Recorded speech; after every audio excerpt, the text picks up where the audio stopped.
picked up by Barbeary. He just shunts his way around Reppel. Alfie Barbeary is the player who has pulled up and is looking to the skies.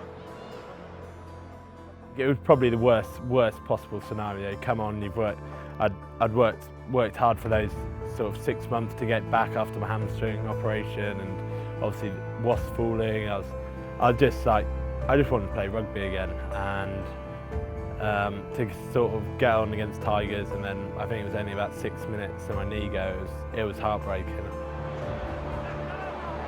is no chance that he's going to be continuing. He cannot run on that leg.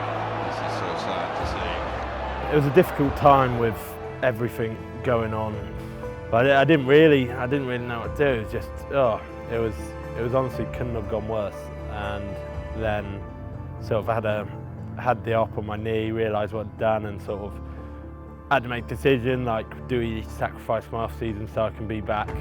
It's been a hard summer, but just so grateful to be back playing. And what Rory's done for me is probably fed up with me now, but Rory and Mitch, they've been class in helping me get back to the pitch and staying on it. So obviously Alfie arrived with us from Wasps after their collapse. He actually got injured in his last game for Wasps. He tore his hamstring, he'd torn it multiple times. And they decided at that point, not knowing that they would go into administration, that he needed hamstring surgery, which he had with Wasps, and he arrived with us about a month into his recovery there, so still very much in braces and in crutches. We took him through that process and he got back to play, and that process went as expected. Obviously a new player arriving injured is never comfortable, and there's a learning process there, but it went as expected. And Alfie was set to make his return against Leicester in March, and just after the second half he made a carry off the base of scrum. He was actually tackled on his left side, but in bracing for that tackle he impacted his right, and what happened there was his joint surface clashed. He cracked through some of the cartilage and tore his meniscus, and that's about as serious an injury as you can get in your knee. Obviously I hadn't played a lot of rugby, so I was a bit like, I was just really eager to get on the ball, and I wanted to carry and sort of show what I'm like as a player. And I had actually overruled Landy and Spenny and said, oh no, I'm going to carry off this. And they were just like, okay. So it was sort of my own doing, but it just wasn't in my mind that anything could have really that bad. I might have just not been used to like a hit or something, but it'd been long out. I was like, nah, it can't have. And then it just was, yeah, it was very painful. And sort of when I spent a lot of time on the pitch with Rory just trying to strap it up. I was like, I'll get through it. And then when I went to run off after he strapped it, it just, yeah, I knew something wasn't right, which was heartbreaking. We obviously saw the carry, but very often I don't see what you can see. I have to see it in live, so I'll get a snapshot of it. In my ear, I've also asked our video analyst to talk me through the mechanism, but everything implicates the left knee. But it's actually that bracing right knee that's locked straight on the ground, ready for impact. And the femur slams down on top of the tibia, and that pogoing femur against tibia is what's tore the meniscus and cracked the joint surface. The meniscus, particularly the inner part of it, doesn't have a huge amount of nerve supply, so he wouldn't have felt any pain from that. It was the cracking of the cartilage, which will feel like breaking glass, which would have been all his pain, which we then come to see when he tries to run. Once we tried that jog assessment, so he just wanted the opportunity to do that, hence, a couple of steps was enough to tell him that even he knew he couldn't play on. But at that point, he just wanted the ground to swallow him up. So what I've just said to him is, let's just get off the field. We'll deal with this. We'll get it sorted. Let's just get off the field. He was very emotional, as you can understand. I think he knew at that point the enormity of what this could be. He asked for my thoughts. I think we knew each other well enough at the time not to sugarcoat the truth, that we could be in for something big here. That I wasn't necessarily concerned about the lateral meniscus at that point, but I had known he had big cartilage damage at that stage, and I think probably just walking off there muted the possibility of 4 months or more, and that probably explains his reaction. So you're running now and you're lifting well. Like the standard on your single leg work has to be like really still, okay? Like at this knee bend, like if you think most of the time you land and running is like there, so we're doing all of our work in that angle, which is so low on your joint stress. You just don't want any of that.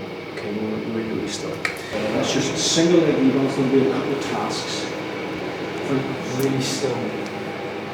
Just step over that stick with your left foot. Step over. Step over. Step over.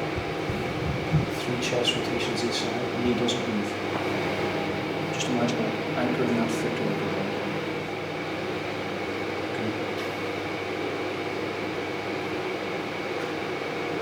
Sit there, stay there. Stay there. 3, 2, 1. Yeah, our time frames are dictated by healing times. So protecting healing and ensuring that that happens and training just behind that is the key to this. So Alfie had a lateral meniscal repair, which meant that the lateral meniscus, which is the shock absorbing structure in your knee, feels like the lobe of your ear. It's quite soft. That's how we buffer force in our knee. That was stitched back together. And on the femoral condyle, so opposite the lateral meniscus, the cartilage, so meniscus and cartilage are not the same thing. They're often used interchangeably, but they're not the same thing. Meniscus is shock absorbing, cartilage ensures that the joint moves smoothly. We were able to salvage some of that cartilage by doing a process called microfracturing, drilling into the bone, which promotes a little bit of new cartilage growth. It's not perfect. You only really know how that's going to fare when you start impacting, like jumping, hopping, running. You have to go through that process swelling free, because if it's swelling on the basis of you running, then probably you're causing some damage to that new cartilage.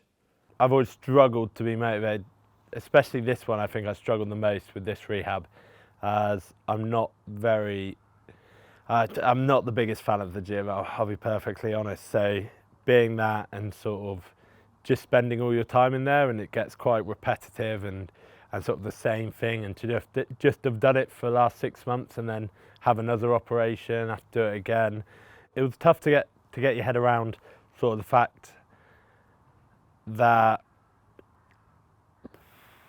I was going to miss the last bit, and sort of it was a new club and you want to make a good first impression and I couldn't really. I just felt useless really a bit. It was just sort of going through the motions a bit. It just felt that I wasn't doing myself justice as a player going through that, and I just feel like I was getting associated with just being injured all the time. So it was a tough time. Yeah. Lose working 48 seconds on off, your 55 seconds on off. Out to 22, back to 40, back to 50, back. We're going to finish with a stop on this yellow. Nice, good. Start small, go up, build up over cut. to me on the 20. We're going to straighten up. When you just stop. Okay.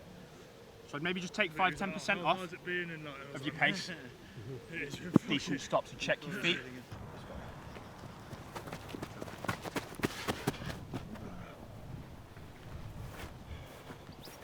We've got water, Okay. sit, we're going to go into our Just going to do that once more side hill right now. 30 metre, 40 metre. Yes, Bob.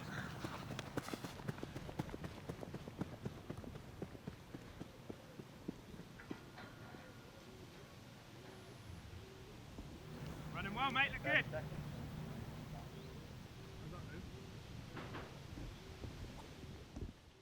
So running is a big obstacle with this, and it's with bated breath. We see how his first couple of runs go. He could immediately get a rebound swelling the next day, and that didn't happen. It never happened. So we knew we had some clear road ahead of us that we could progress his running. We know that the end stage looks like rugby. It looks like this. It looks like how it happened. That regardless of the injury you're coming in with, you have to reverse engineer the game and build towards a man's the game. So whether it's a knee or a shoulder, you're almost getting into contact in the same way. And obviously you're watching for different things, but we start the way we always do. We start with tackling the pads, tackling the shoulders, tackling legs, then it becomes a bit more chaotic and game speed, and then eventually games. And always watching to see how the knee is reacting. Every carry Alfie does, he's one of the best ball carriers in the country. Every carry he does looks like this. It's hard to put him down. You can't soak him. It has to be hard, and many people doing it. His knee takes an awful lot of traffic. So perhaps where this injury differed because of the person that's involved, we expect Ira to Calfee the ball double figures in a game into heavy traffic to make only 2 metres. That's his super strength. We've got to prepare him for that. And you've got to build that up. That's not easy done, and it's not easy done over a short period of time. So, and actually it's probably when a game situations really delivered the chaos that we need, but that's why it was so important to drop him into slow game minutes to begin with, 20 minutes against Hector, etc.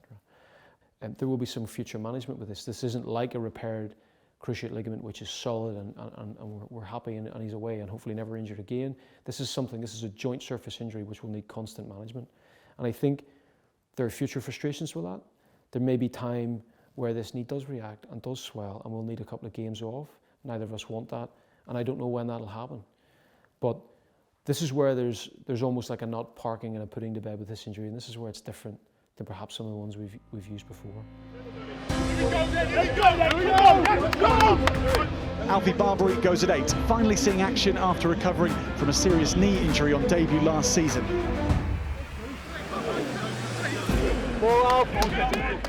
Yeah, well, I'm loving it being back out with the lads. I think it's quite obvious that I'm not one who enjoys my own company. So being back with the lads, especially on a Saturday, sort of playing, and we're doing so well. So it's very much enjoyable, and I just want to keep doing it and keep performing. These first few games I've sort of tried to build confidence more than anything. At the start of the season there's just anxiety. You sort of realise you're not invincible. I've gone through my injuries and just hoping now that I can keep myself together in one piece. So I reckon coming off the pitch when I got subbed off, that was probably the best feeling, like knowing I'd sort of survived and I was all in one piece and I could go again the week after. That was sort of being able to come in Monday and be like, yeah, I'm all good, I can play. Because I haven't done that in ages. So yeah, it was a weird feeling to just be able to come off a rugby pitch in one piece. I think there's a lot of anxiety around it, just sort of like, if this happens again, yeah, I tried to keep it out of my head, like the worst case scenario, but it does just try like wander back in and haunt you. So I was just grateful that I got through it, getting games now, and very grateful to just be in one piece.